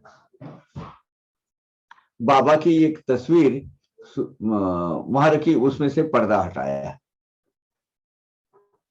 तो बाबा की प्रतिमा वहां, अच्छी वाली खासी प्रतिमा। हे बाबांचे छाया चित्र, किसका था वो, मेघा बाबांचा निस्सीम छात्र, परम प्रेमे पूजी पवित्र, शंकर हा त्रिनेत्र भावुनी। ये जो तस्वीर है ये मेघा की थी। मेघा अपने रूम के अंदर वो जो त्रिशूल निकाला था और वो जो महादेव की जो पिंड रखी थी उसके साथ बाबा की भी एक तस्वीर उसने रखी हुई थी। अरे मेरे बाबा, यही मेरे शिव शंकर है, यही मेरे शंकर त्रिनेत्र भगवान है। ऐसी भावना से वो बाबा की पूजा करता था अपने रूम में, दीक्षित वाड़े, अब साठेवाड़े में। अब बाबा बाबा का निस्सीम भक्ति का एक मंजिल हासिल किया हुआ एक ये जो मेघा है, वो मेघा की वो तस्वीर। और वो किस लिए आई थी वो भी सुनिएगा। काच फुटली झाले निमित्त, म्हणून या ती व्हा वया दुरुस्त, बाळासाहेबा सवे नगरात, आरंभी निगत शिर्डी उन। अब वो क्या हुआ, जब वो बाला साहब कहीं गए होंगे शिरडी में, तो उसकी वो जो तस्वीर थी उसकी कांच फूट गई थी। वो इमेज बाबा की जो फोटो थी उसकी कांच फूट गई थी। तो मेघा ने बोला बाला साहब, आप इसके जो तस्वीर है उसको जरा नई कांच बिठाने के लिए आप कुछ कीजिए ना। तो उन्होंने लेके आए थे, अरे मेघा की है तो उसको नई कांच बिठा के फिर से ले लेंगे। वो कांच बिठा के तैयार थे सिर्फ शिरडी ले जाने के लिए, वो वहां थी। जैसे ये दोनों का जाना तय हुआ, उन्होंने वो उसके ऊपर का जो पर्दा हटाया और बोले देखो ये है। ये बाला साहेब नगर में उसको लेके आए थे और वो शिर्डी से ले आए थे। तीच ती तस्वीर होऊनी दुरुस्त, दीक्षितांची जणू वाटची पाहत, मिरी कराचे दिवाण खान्यात, होती वस्त्र आवृत्त ठेवलेली। वही तस्वीर मान लो कि जैसे ऐसा लगता है कि काका साहब दीक्षित की ही इंतजार कर रही थी। वो मिरीकर जो है, सरदार मिरीकर का वो जो बाड़ा है, उनका जो मेन हॉल है, दीवान खाना बोलते हैं उसको, उसके प्राइम लोकेशन में वो रखी हुई थी, लेकिन कपड़ों से ढककर।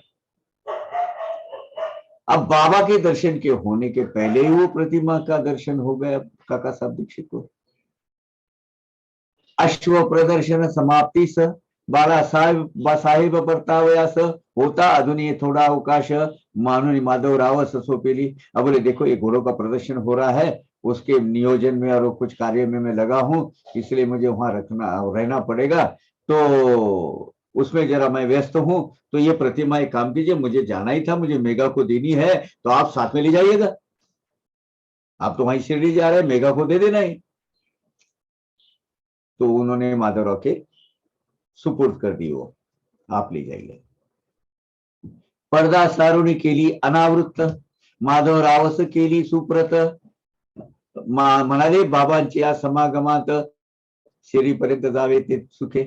अब वो प्रतिमा के ऊपर का वो इमेज है जो है बाबा का एक तस्वीर, उसके ऊपर का पर्दा हटाया गया, माधवराव को दी गई और बोले अभी देखिए आप काका साहब और बाबा स्वयं तस्वीर के माध्यम से आराम से शिरडी तक का प्रवास तय कीजिएगा।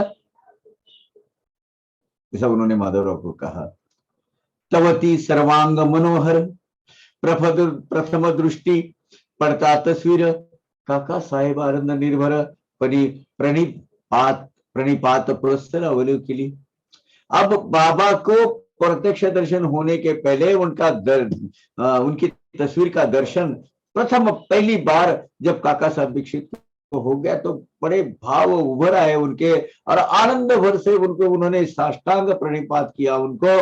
और वो प्रतिमा में बाबा का जो मनोहर रूप पर देखकर मानो बस उन्हीं के हो गए। उसी वक्त को एक टक ऐसे निहारते रह गए काका, बाबा है, ये बाबा की तस्वीर है। पाहुण्याती घटना विचित्र, तैसेच अकल्पित रम्य पवित्र, साई समर्थ साईंचे छायाचित्र, वेदले नेत्र दीक्षितांचे। वो कल्पना जो की थी बाबा के जो स्वरूप की, उससे भी कई गुना मनोहर, लुभावना, मन को खींच लेने वाला ऐसी वो छायाचित्र देखकर, ऐसा छायाचित्र दीक्षित आनंद भर से, बड़े वो मानो प्रतिमा अपने आंख में समा रहे हैं, ऐसे एक दृष्टि से उनको देखते रहे और आश्चर्य से उनको देखते रहे उनकी तरफ। जयांचे दर्शनी धरिला आहेत, तयांची प्रतिमा ही मूर्तिमंत, मार्गीच यावी अवलोकनात, आल्हाद अत्यंत झाला। जो साई भगवान के दर्शन की इच्छा मेरी इसी आर्त इच्छा जागृत हो गई थी, वो साई नारायण की मूर्तिमंत प्रतिमा सामने, प्रतिमा के स्वरूप में साई ईश्वर शिरडीश्वर मेरे सामने बैठे हैं और शिरडी की तरफ जो प्रवास कर रहे हैं, वो प्रवास के रास्ते पर ही, बीच रास्ते पर ही वो साथ में हमारे साथ आ गई। इसका काका साहब दीक्षित तो बहुत आनंद हो गया। तो बोले ये क्या लीला है प्रभु। तीही यावी शिर्डी हुनी, काका साहेब मेरी कर भवनी, तेच वेळी दीक्षित ते स्थानी, योग हा पाहुनी विचित्र। अब काका साहब दीक्षित को वहां आना था, ठीक उसी वक्त वो रिपेयर करने के लिए वहां आई थी। ये भी विचित्र अजीब घटना है। और वो भी किसकी, भक्त श्रेष्ठ भक्त प्रवर मेघा की। काका साहब दीक्षित को लेने कौन आ रहा है, स्वयं शिरडी के समझो मानो बाबा के पुजारी, बाबा के उपाध्याय, वो लेने आए हैं। उनके साथ प्रवास हो रहा है। बाबा की योजना देखिए, योजना देखिए किसको लाने भेजा है। एक असामान्य कीर्ति का असामान्य ऊंचाई जिसने हासिल की है, ऐसे काका साहब दीक्षित परमात्मा के क्या क्या पसंद रह गया होगा ना और वो प्रतिमा भी कहां से आई है, प्रत्यक्ष शिरडी नगरी से। काका साहब दीक्षित जब वहां आना था तभी मिरीकर वाड़े में वहां आके खड़ी है दुरुस्ती के लिए, और काका साहब दीक्षित भी यहाँ उपस्थित है लेने के लिए। माधुरो आए हैं और साथ में बाबा तस्वीर के रूप में जा रहे हैं। रिपेयर हो गई थी वो। जैसा दीक्षित मनी भावार्थ, तैसा पुरवावया साई समर्थ, वाटेले या मिशे आले तेथ, मिरीकर भक्त भवनास।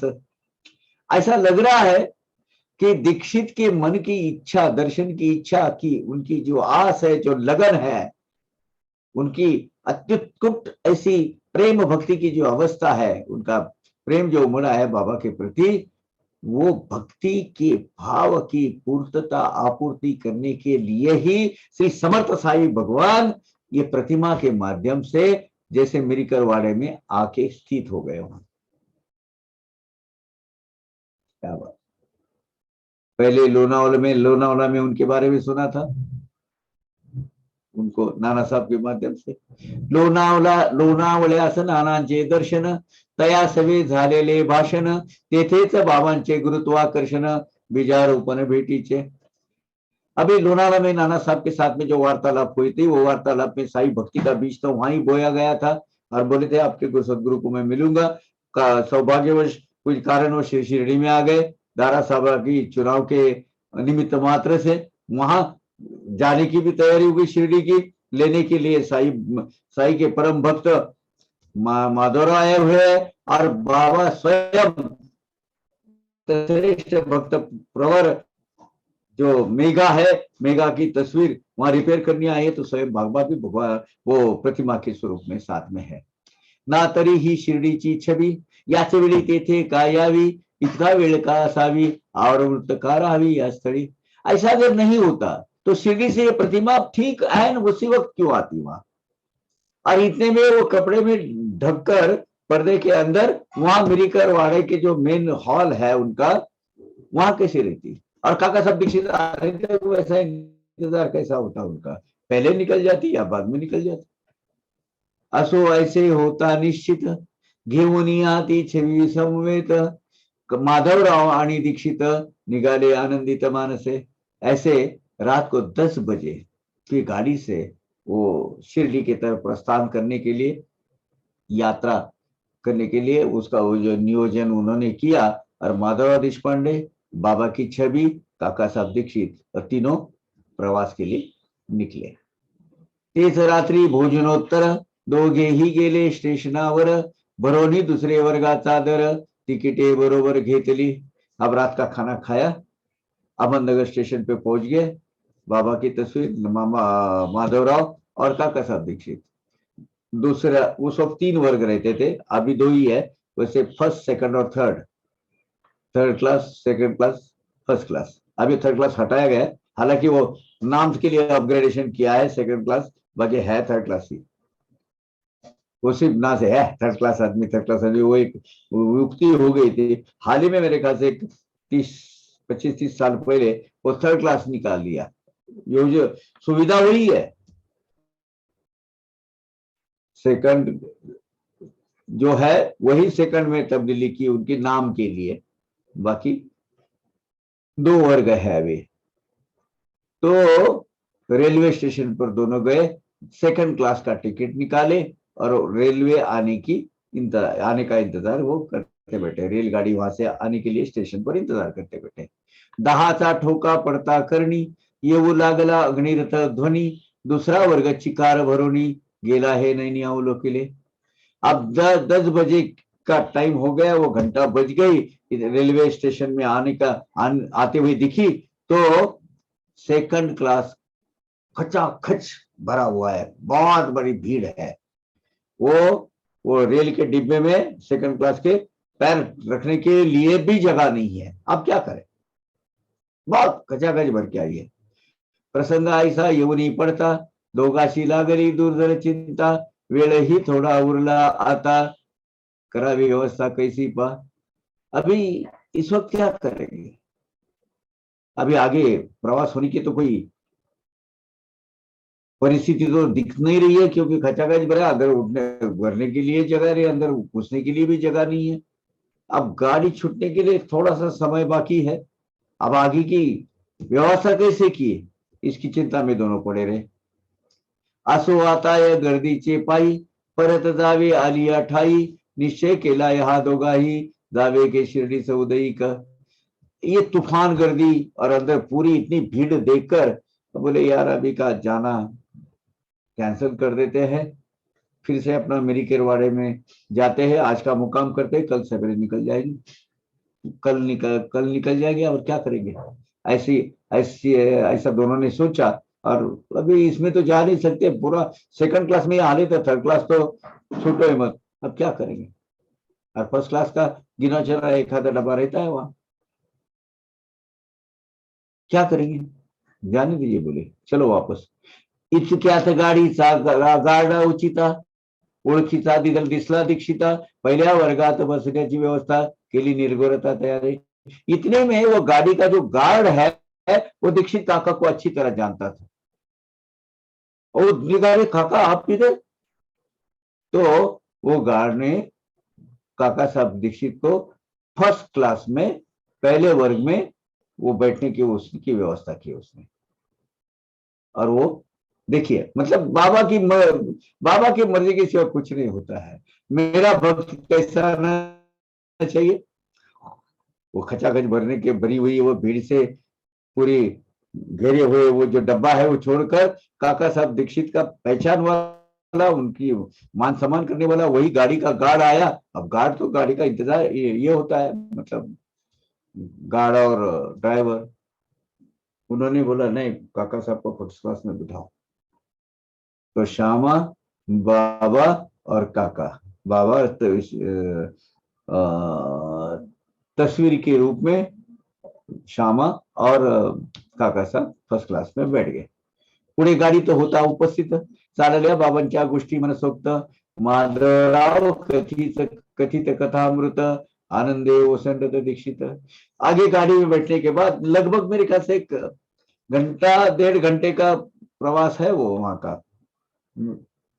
वो गाड़ी में बैठने के बाद दोनों की आपस में वार्तालाप होने लगा, बाबा के बारे में गपशप होने लगे। माधवराव साईं भगवान के अनंत लीलाओं का और उनके सामर्थ्य शक्ति का वर्णन, वो जो कथामृत है वो भर भर के लीला रूपी वो जो कथामृत के पहले काका साहब दीक्षित को भर भर के पिलाने लगे। वो भी आनंद में वो सब सुनते रहे, बड़ा ही प्रसन्न वातावरण। वहां तैयार हुआ। क्योंकि वो आनंद का क्या कहने, बाबा के लीला बोलते जाते, बाबा का कहते जाते, तो इतना आनंद हो जाता है कि पूछो मत। अपने आप अपने काबू में नहीं रहते हम। ऐसे त्या मार्गी सुख परवडी, वेळ गेला अतीताकडे, कोपर गावी परतली पातली गाडी, आनंद निर्वडी उतरले। ऐसे ठीक इस तरह से नगर से वो कोपरगांव, शिरडी हटकर है कि वो रोड पे नहीं आता है, तो वो कोपरगांव गए। साईं बाबा के बारे में, भगवान साईनाथ के वर्णन करते हुए, उनके बारे में गपशप करते हुए वो कोपरगांव पर पहुंच गए। श्री रामपुर से सीधा कोपरगांव, ऐसे वहां निकल गए। तेच समय स्टेशनावर नानासाहेब चांदोरकर, पाहुनी दीक्षित आनंद निर्भर, भेटले परस्पर अकल्पित। आप देखिए क्या बात है। उस वक्त और एक आश्चर्य की बात हुई, कोपरगांव रेलवे स्टेशन पर नाना साहब चांदोरकर की मुलाकात हो गई। तो बाबा की योजना देखिए, कोपरगांव स्टेशन में उतर गए नाना साहब चांदोरकर सामने। वो भी शिरडी के लिए निकल गए थे, शिरडी के लिए वो प्रवास कर रहे थे बाबा के दर्शन लेने के लिए। तेही घ्यावया बाबांचे दर्शन, निघाले होते शिर्डी लागून, हा अनपेक्षित योग पाहून, विस्मया पिन्न तिघेही। नाना साहब चांदोरकर भी शिरडी जाने के लिए निकले हैं, वो मुंबई से इधर आए होंगे, वो बनमाड़ से लेके कोपरगांव जाने के लिए कोपरगांव में उतरे हो। वो भी बाबा के दर्शन के लिए निकले थे। ये अजीब सा ये योग आकर देखकर तीनों को भी बड़ा आश्चर्य हुआ कि ये क्या चीज है। जिस नाना साहब चांदोरकर ने मेरे सदगुरु के आप में दर्शन को जाओ ये बात कही थी, वो नाना साहब चांदोरकर ही वहां खड़े कोपरगांव स्टेशन पर। मग ते तिघे तांगा करून, बोलत चालत निघाले तेथून, मार्गात करी गोदावरी स्नान, पातले पावन शिर्डीत। फिर वो कोपरगांव से तीनों वो टांगा किया घोड़े का, वो या बैलों का जो भी होगा, टांगा नॉर्मली घोड़े का रहता था वह। वो टांगा उन्होंने एक तय किया, उसको वो जो भी उसको हासिल भरना है, वो जो पैसा वो बोल के रास्ते में गोदावरी नदी में स्नान किया। बाबा के बारे में गपशप करते करते वो पवित्र पावन शिरडी में दोनों भी पहुंच गए। अब ये प्रसंग बड़ा बाका है। क्या कहा बाबा ने और कैसे दर्शन हुआ, इसका वर्णन आप ध्यान देकर सुनिएगा।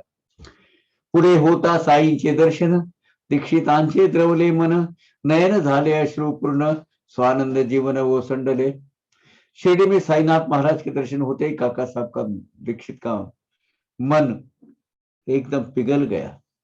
हृदय कोमल, हृदय के पहले ही काका एकदम मुलायम हृदय के आदमी, आनंद से आंखों से आंसू आने लगे। बाबा के दर्शन ले रहे थे, जितने दिन की आस थी और वो स्त्री के बाबा ने पूरी की। रास्ते में बाबा तस्वीर के रूप से हमारे साथ प्रवास भी किया उन्होंने। काका साहब की आंख से आंसू आ रहे हैं, बाबा के दर्शन ले रहे, वो मनोहारी दर्शन लेने के बाद उनको खुले नहीं समा रहे हैं। क्या मतलब, क्या एक उत्कट अवस्था उनकी हो गई। और फिर बाबा ने क्या कहा,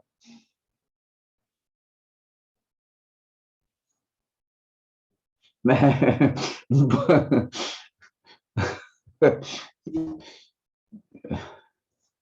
भावना को संभाल नहीं पा रहा हूं। मी ही तुझी पाहुनी वाट, पुढे श्यामेस फाटविला थेट, नगरास तुझी घ्यावया भेटे, वदले मग स्पष्ट साई तया। और बाबा ने क्या कहा, काका मैं तेरे आने का इंतजार कर रहा था, इसीलिए तो तुझे अहमदनगर पर से लेने के लिए, काका श्यामा को तुझे लेने के लिए व्यवस्था मैंने की थी।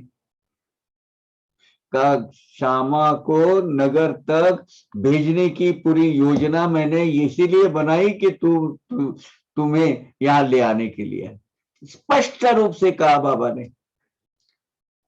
काका साहब दीक्षित के बोले, अरे मैं भी तेरा ही इंतजार कर रहा था काका, और इसीलिए तो श्यामा को नगर तक पहुंचाने का जो जो भी आयोजन है वो मैंने किया था। स्पष्ट रूप कोई एम्बिग्यूटी नहीं। क्या कहेंगे? सोचने वाली बात है। अपने भक्तों के लिए बाबा, अगर बाबा के हो, बाबा के बनकर रहोगे, अगर बाबा के है तो इस तरह के प्रसंग आएंगे। क्या बीती होगी काका के ऊपर। पहले ही दर्शन लेके भगवान साई का ये जो मनोहारी रूप लेके दर्शन, आंख से आंसू आ रहे हैं। ऊपर से काका ने, बाबा बोल रहे हैं, अरे मैं भी तेरा इंतजार कर रहा था काका, इसीलिए तो शामा को भेजा नगर तक तुझे लेने के लिए तुझे यहाँ तक लाने के लिए। रोम हर्षित दीक्षित शरीर, कंठी दाटला बाष्पूर, चित्त जाहले हर्ष निर्भर, घर्म सर्वांगी दरदरला। अष्टभाव जागरूक है, आदमी रोमांच खड़े हो गए और बाबा ने मतलब गूज बम्प आ गए पूरे तरफ। और बाबा के ये बोल सुनकर दीक्षित काका तो मानो अपनी अवस्था अपने आप में नहीं रहे, गला रूंध गया, मन एकदम प्रसन्न चित्त हो गया, अष्टभाव जागृत हो गए, सब हाथ में क्या बोलते घर्मेंद्र आगे पसीना पसीना हो गए ऊपर से, और ऊपर से आंसू आ रहे हुआ, कपकपी भर गई देह को। देह सूक्ष्म कंपायमान, चित्त वृत्ति स्वानंद निमग्न, नेत्र पावले अर्ध उन्मिलन, आनंद घन दाटला। काका की चित्त वृत्ति देखा, वो जो एक शरीर ऐसा कपकपी आ जाती है, ऐसा कपकपाने लगा। और ये क्या चीज है प्रभु, ये मैं इसकी अनुभूति मैंने ली है। हालांकि मैं इस पर विश्वास नहीं रखता था, लेकिन अचानक ऐसा हुआ था एक बार। एक दिन में कप कति कति कति कति कति कति कति देखो, वो मच्छिंद्रनाथ के तपोभूमि हम गए थे, मढ़ी से नगर डिस्ट्रिक्ट में ही है, वहां ऐसी बात हुई थी। आनंद में आंख से पूरी आंख भी खुल नहीं पा रहे, ये कर रहे, आंख से आंसू आ रहे हैं। और आनंद में तो बोलो, आनंद की तो परिसीमा हो गई भाई, कोई सीमा ही नहीं रही। आज माझी सफल दृष्टि, मनोनी घातली, चरणी घातली मिठी, मना धन्यता वाटली मोठी, आनंद सृष्टि न समाये। आज मेरी आंख की, मेरी जो पारना फिटला, बोले पारना फिटला एक मराठी में एक ये है, यानी मेरी पूरी आशा, मेरी पूरी इच्छाएं पूरी हो गई, मैं तृप्त हो गया हूँ। ऐसा कहकर काका ने साई चरणों में पूरा उनका पैरी पकड़ ले, मीठी अपने इसमें ले लिए।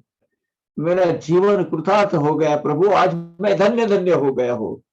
आनंद का बोलो लहरें उठने लगी उस वक्त।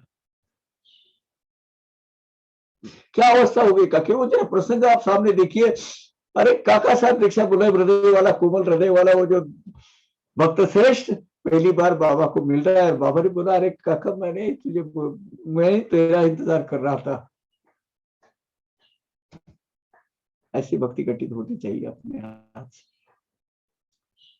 यहाँ हम रुकते हैं, इसी प्रसंग का आनंद लेते रहते हैं। कल हम फिर से मिलेंगे, आगे फिर उनकी कैसी प्रगति हुई वो देखेंगे। 94 वो भी हमने कंप्लीट की है, 95 से हम स्टार्ट कर रहे हैं। हम इसका, मैं आगे चल सकता हूँ, कुछ है और कुछ 5-10 मिनट, लेकिन नहीं, मुझे ये जो यहाँ बैठा है उसके ऊपर आप दिन भर वही आनंद लेते रहिएगा।